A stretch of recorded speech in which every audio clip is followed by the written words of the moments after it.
ನಮಸ್ತೆ ಆತ್ಮೀಯರೇ. ಇವತ್ತಿನ ಈ ವಿಡಿಯೋದಲ್ಲಿ ಎಲೆಕ್ಟ್ರೋ ಹೋಮಿಯೋಪತಿ ಔಷಧಿ ಇದು ದೇಹದಲ್ಲಿ ಹೇಗೆ ಕೆಲಸ ಮಾಡುತ್ತೆ ಅದ್ರ ಬಗ್ಗೆ ನಾವು ಸಪ್ರೇಟ್ ಅಂದರೆ ಸಣ್ಣ ಸಣ್ಣ ವಿಡಿಯೋಗಳನ್ನ ಒಂದು 2-3 ವಿಡಿಯೋಗಳನ್ನ ಮಾಡಿ ನಾನು ನಿಮ್ಗೆ ತಿಳಿಸ್ಕೊಡ್ತೇನೆ.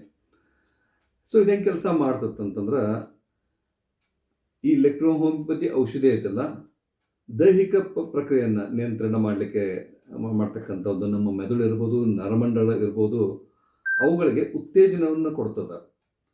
ಅಷ್ಟೇ ಅಲ್ಲ, ಜೀರ್ಣಕ್ರಿಯೆಯಲ್ಲಿ ಬರ್ತಕ್ಕಂಥ ಎಲ್ಲ ಅಂಗಗಳಿಗೂ ಸಹಿತ ಒಂದೇನೈತಲ್ಲ ಶಕ್ತಿಯನ್ನು ಕೊಡುತ್ತೆ, ಬಲಪಡಿಸ್ತಕ್ಕಂಥ ಒಂದು ಪ್ರಕ್ರಿಯೆಯನ್ನು ಈ ಎಲೆಕ್ಟ್ರೋ ಹೋಮಿಯೋಪತಿ ಔಷಧಿ ಮಾಡ್ತದೆ. ಮತ್ತು ನಾವು ಇದಕ್ಕೆ ಹೇಳಬೇಕಂತಂದ್ರೆ, ಈ ಔಷಧಿಗಳು ಕೆಂಪು ರಕ್ತ ಕಣಗಳಿಗೆ ಆಹಾರವನ್ನು ಪೂರೈಸ್ತದೆ ಮತ್ತು ದುಗ್ಧ ರಸಗಳಿಗೆ, ಬಿಳಿ ರಕ್ತ ಕಣಗಳಿಗೆ ಪೋಷಿಸತಕ್ಕಂಥ ಒಂದು ಶಕ್ತಿಯನ್ನು ಕೊಡ್ತಕ್ಕಂಥ ಒಂದು ಈ ಔಷಧಿ ಮಾಡ್ತದೆ.